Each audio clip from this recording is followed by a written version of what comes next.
Ang hawak ko ngayon ay isa sa mga resulta ng aking pagko-crossbreed ng layer and broiler type ng mga manok. So makikita ninyo siya ay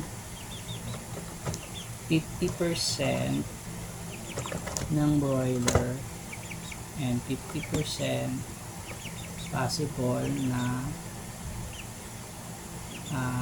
layer.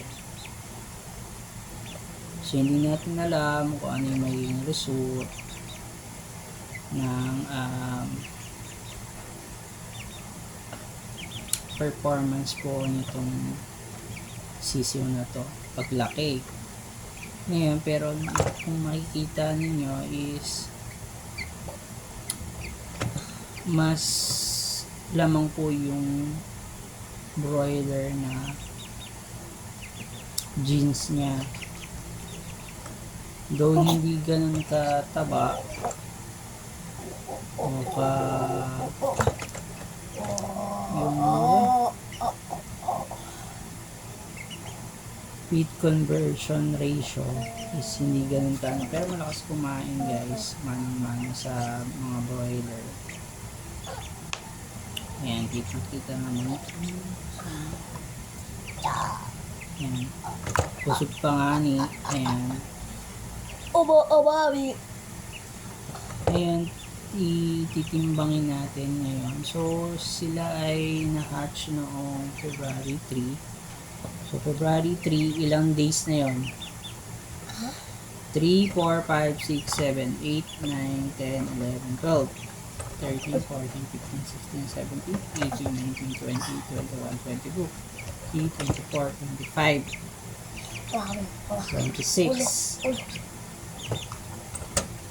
and 27.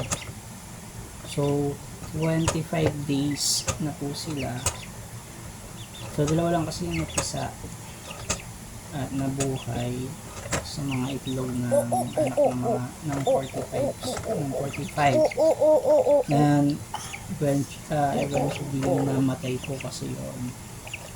So yun ang isang buwan na nakalipas guys. So ito yung iniwan niya sa akin, which is ang kanyang mga offspring. So ito yung mga F1 nila. Nakaano mo sa'yo? Ayan.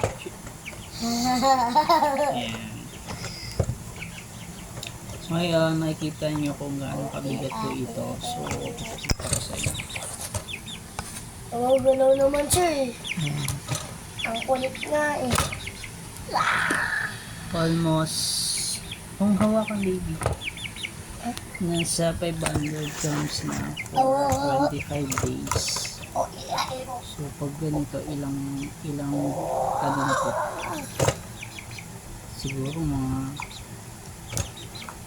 mahigit 1 kilo na yung mga 25 days na talagang mga broiler, pero ito kasi is cross lamang ito. So hindi natin alam kung ano yung magiging performance, pero let's see po kung ano yung magiging performance po nila.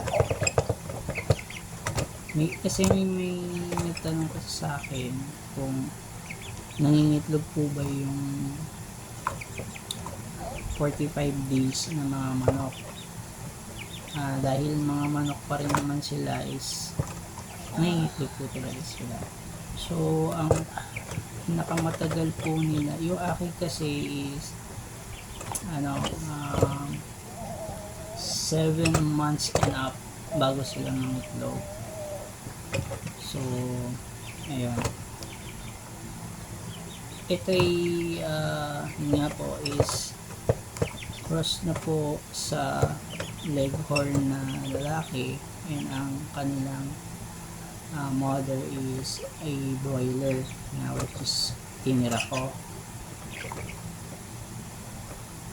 Ngayon may mga kapatid to pero sa ibang ama.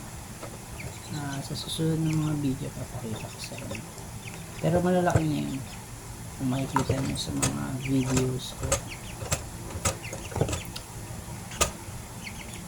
Tingnan natin kung gaano kalaki to.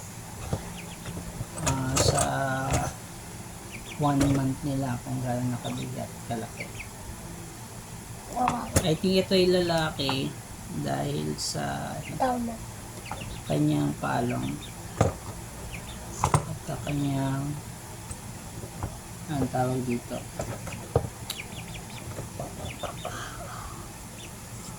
shackle ba yan? So, ayun. Yun lang guys. Yes. Bye-bye ka na. Bye-bye.